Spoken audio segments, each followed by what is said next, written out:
My name is Brian Amwai. Our sign language interpreter tonight is Felista Adundo. But first, the highlights tonight. The news headlines in association with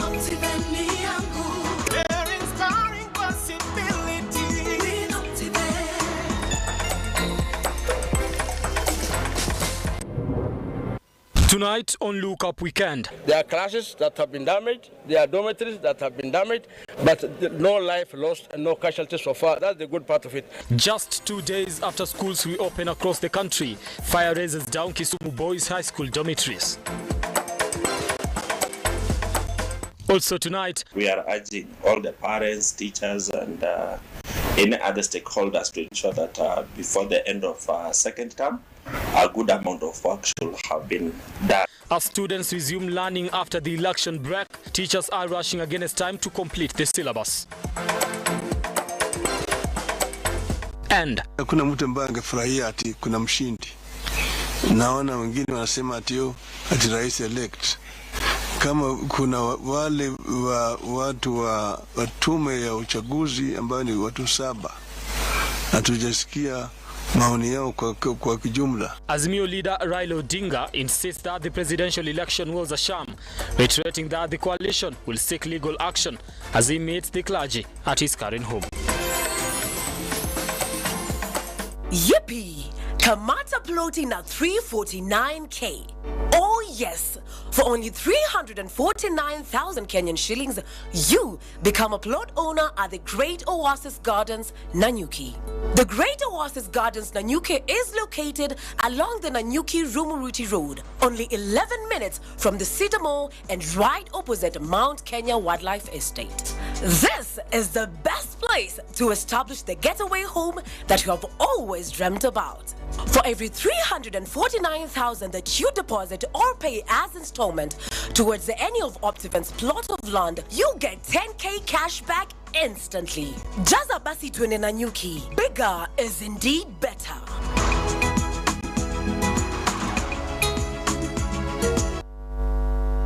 Remember, you can be part of this program by engaging us on our socials at Amwai Brian on Twitter at LookUpTV.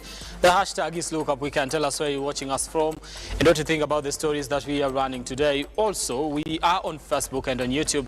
You can stream us there, even on our site at lookuptv.com. All right, now let's start this program tonight with some news from the lakeside. Learning was disrupted at the Kisumu Boys High School on Saturday morning after a fire broke out in one of the dormitories, destroying property of unknown value. Now, police have launched investigations into the matter, with the CS for Education assuring that everyone culpable will face the law.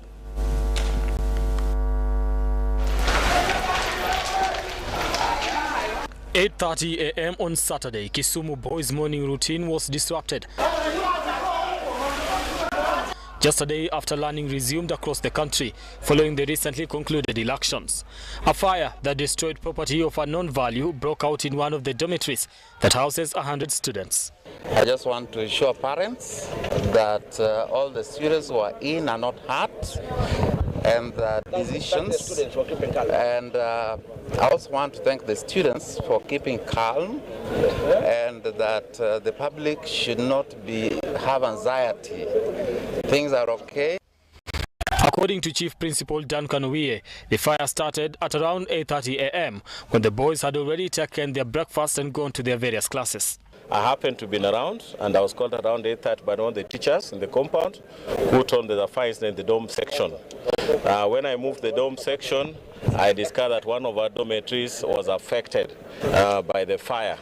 So we called the fire brigade. By the time I was coming in, the fire brigade had been called, and I want to thank them. They came in speedy to rescue the situation. The unfortunate thing that our dormitory was in time with one of the classes, so that also got affected, one of the classes that are there. I also want to report clearly, we had 1,500 boys in the compound, and none has been affected by this fire incident. There's no casualty by this fire incident. And I also want to report the fire has been contained, but now we are working on the program to make the school restore its status. Police in Kisumu, led by the County Commissioner of Kisumu Central, Hussein Alanson, have launched investigations to establish the cause of the fire. What is the cause of the fire? We are not in a position to say at the moment what is the cause of the fire. Investigations are on. We will be able to say at a later date what exactly caused the fire. But what we can say at the moment is that so far no casualty has been reported. And apart from the damages, the assessment for the damage is also going on. We are going to involve the relevant agencies to do the assessment of the exact damages that have been caused. Even at the moment, we will not be able to say exactly what is the extent of the damage. But we know there are classes that have been damaged, there are dormitories that have been damaged, but no life lost and no casualties so far. That's the good part of it. Calling on speedy investigations into the matter, the county government, led by Professor Anyang' Nyong'o, who is the governor of Kisumu, said through a statement, "I wish to convey messages of compassion to the staff, students and parents of the school following the fire tragedy. I am appealing to the police to hasten investigations into the possible cause of the fire." End of quote. Brian Amwai, Look Up TV. Right, now still on matters education, after the resumption of learning countrywide, teachers find themselves in a rush against time to ensure they complete the syllabus on time and prepare students for the national exams with only a few weeks remaining to the examinations.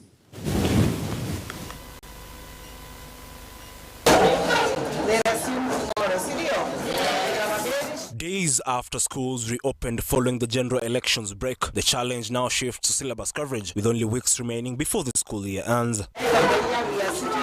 For many teachers, preparing the candidates for the national examinations remains the elephant in the room. Ruth Kimani, the headmistress at Jamhuri Primary here in Nairobi, hopes that their candidates will have ample time to revise after the completion of the syllabus. We are that this year started in March, meaning it is less than the normal years, whereby we start by January and we end in December. So it requires going an extra mile for the teachers and being fully committed. With the national exams fast approaching, the principal has expressed confidence that our students will excel and surpass the school's previous main score. We got 276 last year. We are hoping that we are moving 290 to 300, God willing. Kimani decried the many breaks this year, which has limited the duration to complete the syllabus, even as she lauded her teachers for putting their best foot forward to ensure the syllabus is completed on time. Teachers are working so hard to see that we finish up the syllabus.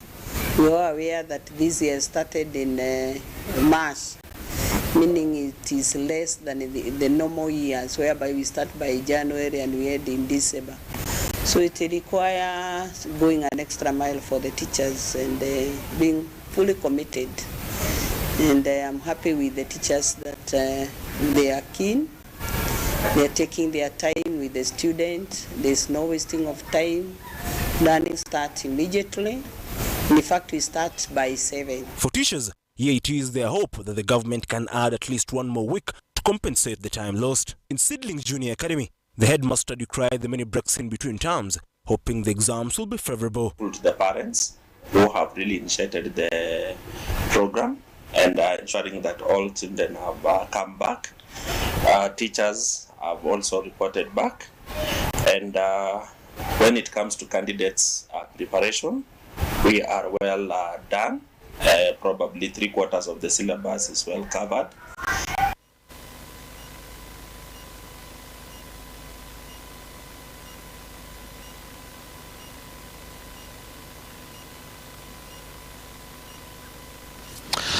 All right, now to matters politics tonight. Azimio leader Raila Odinga yet again has made it clear that he is heading to the Supreme Court to challenge the presidential results as declared by IIBC Chair Wafula Chebukati.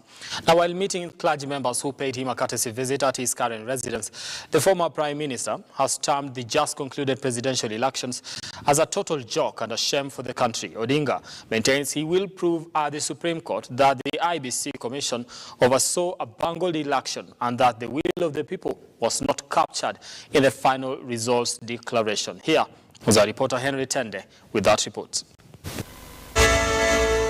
Azimio leader Raila Odinga on Saturday met a contingent of clergy members led by Anglican Archbishops Martin Kivuva Msonde and Jackson Olesapit at his current residence. The former premier has reiterated the presidential elections conducted by the Independent Electoral and Boundaries Commission is a total joke and a shame for the country. Kama wale ambao walipewa jukumu ya kusimamia uchaguzi wa taifa letu wanaweza kufanya maneno ile ya aibu vile ilifanyika, inaonyesha kwamba demokrasia yetu bado iko mbali sana. Na kwa wakati huu hata kuna mtu ambaye angefurahia ati kuna mshindi. Naona wengine wanasema ati rais elect. Kama kuna wale watu wa tume ya uchaguzi ambao ni watu 7, hatujasikia maoni yao kwa kijumla. Hii maneno ya kuaibisha katika ulimwengu mzima. Maintaining he will argue out his case at the Supreme Court, Odinga says he will demonstrate to the nation how the presidential election was interfered with, which led to a travesty of democracy and violation of the will of majority of Kenyans who voted overwhelmingly for a change. Lakini tumesema sisi hatutaki kuona fujo au vurugu katika taifa letu. Nataka kuona amani ikidumu katika taifa letu. Kwa sababu tumeamua kutumia sheria na kuenda kwenye mbele mahakama kuu ili tupeleke ushahidi ambao tuko nazo na kuonyesha kwamba ilikuwa ni mzaha, haikuwa ni uchaguzi. In their wisdom, the members of clergy have thrown their support behind Raila's move to seek justice in the court and have called on Kenyans to remain calm and observe peace as the case is heard and determined. Tunashukuru sana kwa kwamba tumeweza kusali, hata mwishoni tukasali kwa ajili ya mahitaji ya nchi hii na hata nchi nzima, na kwamba jukumu kubwa ambalo liko kwa IEBC liweze kukabilika na kujua ukweli walivyoutangaza kama wakienda kotini, na wao wenyewe wana hakika wakipata ukweli wako sawa na wanashukuru. This family is a family that stands for peace. Together with us and his team, they have decided to pursue truth and justice through the legal systems of the court, which is what we have been advocating and crying for, that instead of people going to the streets in Kenya, let us pursue to have our democracy in a way that we all know what happened and what transpired. We want to urge Kenyans, let us all be patient as that path is being pursued to protect our nation and our democracy and our country for posterity. ODM Party Secretary, who is also the Senator-elect for Nairobi County, Edwin Sifuna, has also affirmed Azimio's intention to move to the Supreme Court and expressed confidence they will emerge victorious. Tukaingia kotini kwa sababu sisi mawakili tulibadilisha hiyo uchaguzi yetu kubadilisha. Kama iliwezekana 2017. Kwani naona watu yanasikia wako hapa. Hata 2022 itawezekana. Azimio is expected to file the case on Monday, opening a window for a fierce legal battle. Henry Tende, Look Up TV.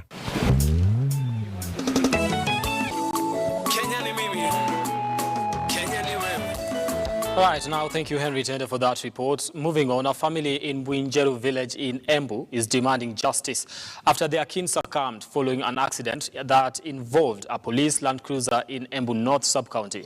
Family members claim that the police officers working on the case have been taking them in circles, suspecting a conspiracy to subvert justice. Now, the late Daniel Muridhi has left behind a widow and 2 children, now at the mercy of well-wishers since he was the breadwinner of his home. The family is now calling for human rights groups to come in handy and assist their kin find justice. Cecilia Lubanga now reports. A somber mood has engulfed Mwinjeru village in Embu North. Family and friends deeply engrossed in thoughts, yet to come to terms with the magnitude of their loss. Their kin, Daniel Muridhi, is said to have been run over by a police car based at Embu North Sub-County, but up to now, the perpetrator is yet to be answerable.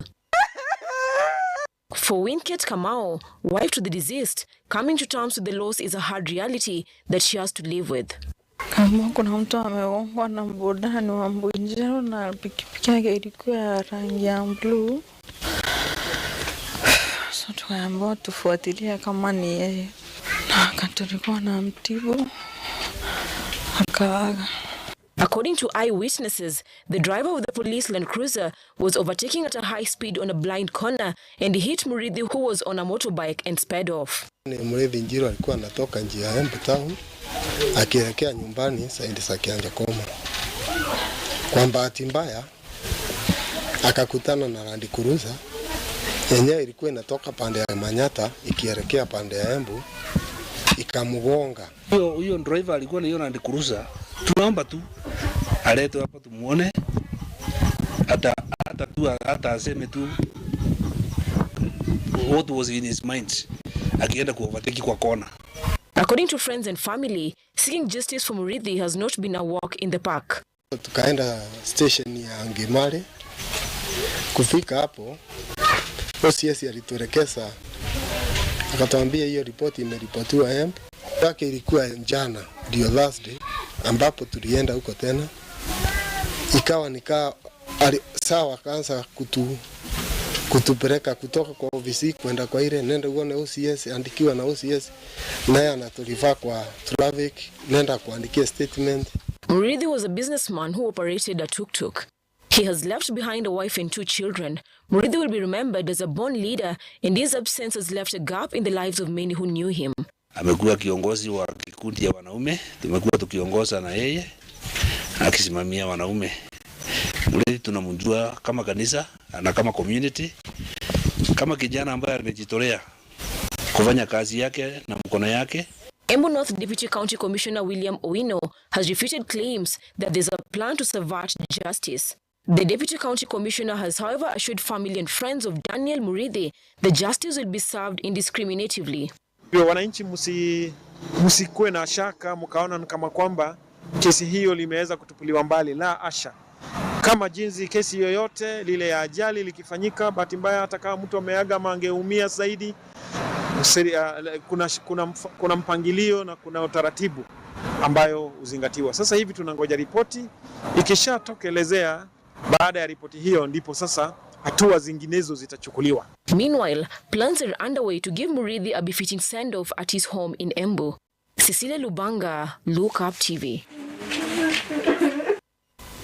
All right, now thank you, Cecilia Lubanga, for that report. Moving on, forest conservation is a subject of great interest for Jacinta Kariuki, a woman who was once well accustomed to deforestation for business reasons, is now a reformed environmentalist with a mission to conserve the environment at large, and Imenti Forest in particular. Now let's get more from our reporter, Shalin Mwende. Ukiosha unaitoa ile mbegu iko sawa, kuna zile zinakuanga chini na kuna zile zinakuwa juu. From a notorious charcoal burner to now a reformed environmentalist.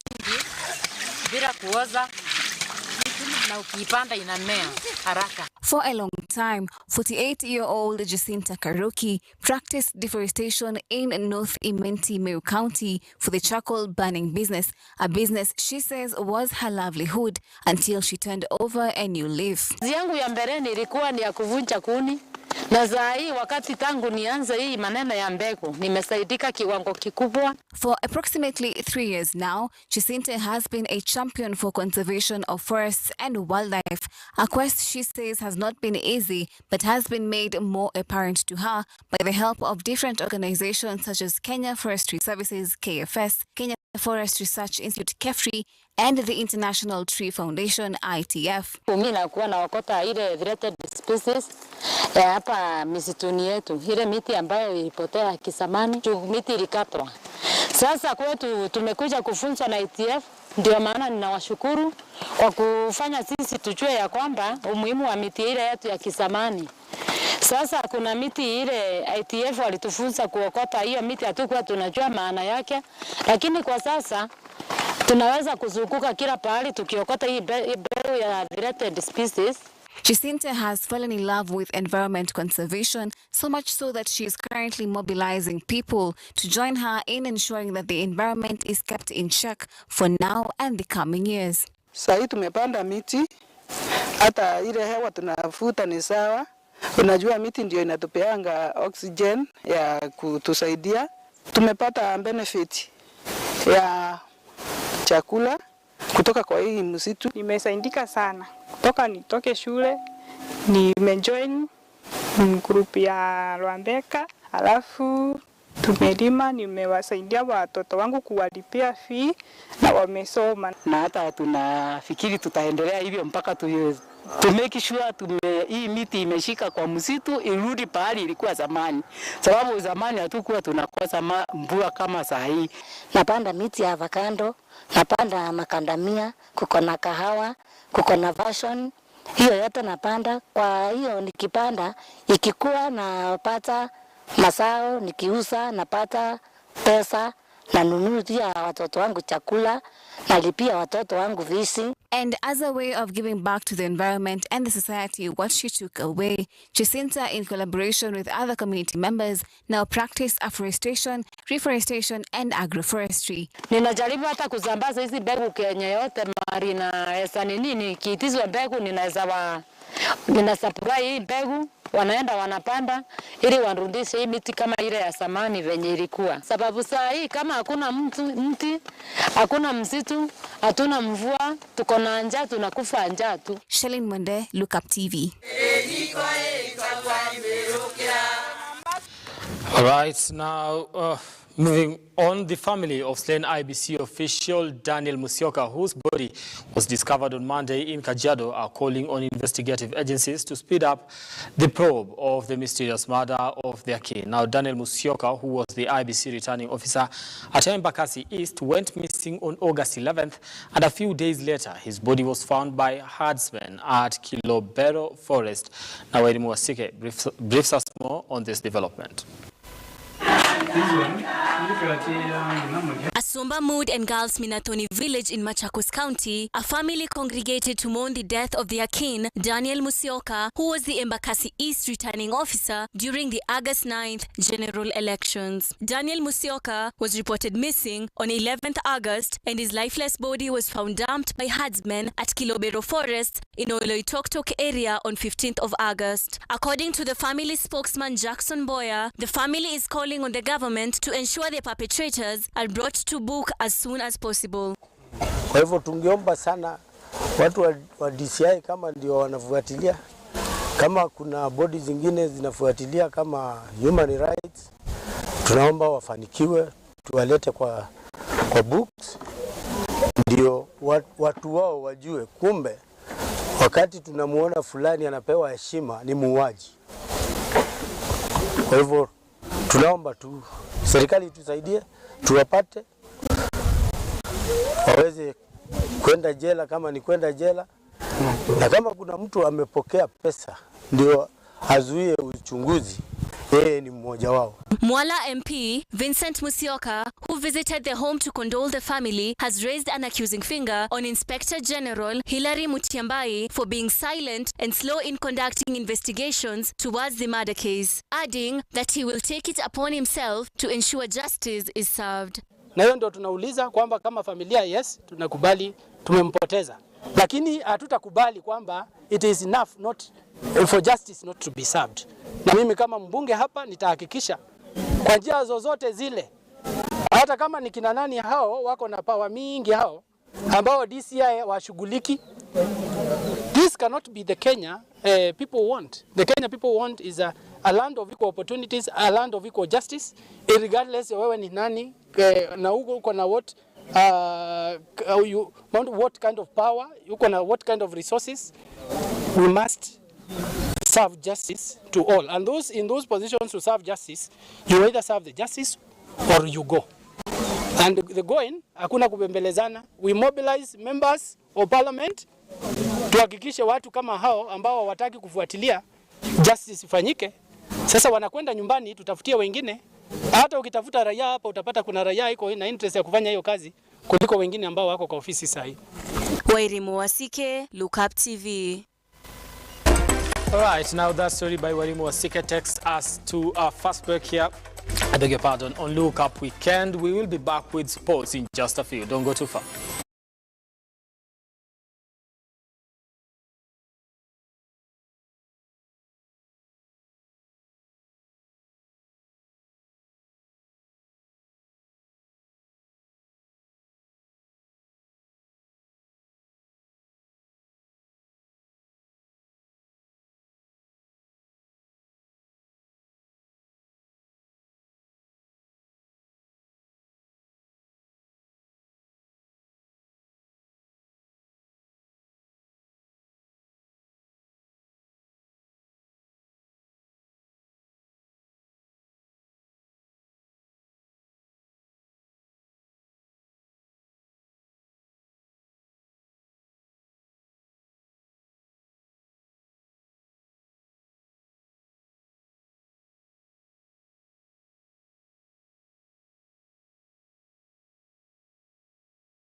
All right, now it is time to get sporty here on the program. Last season's Football Kenya Federation Premier League Golden Boot winner Derek Otanga has completed a move to Algerian top flight side CS Constantine. Now the 23-year-old thanked KCB where he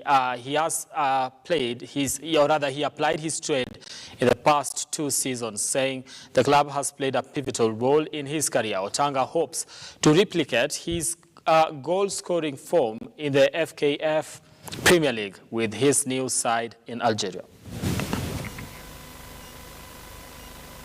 Now, Tottenham Hotspur thrashed Wolverhampton 1-0 at the Tottenham Hotspur Stadium. England's international Henry Kane scored the lone goal for contest side at the 64th minute. EPL continues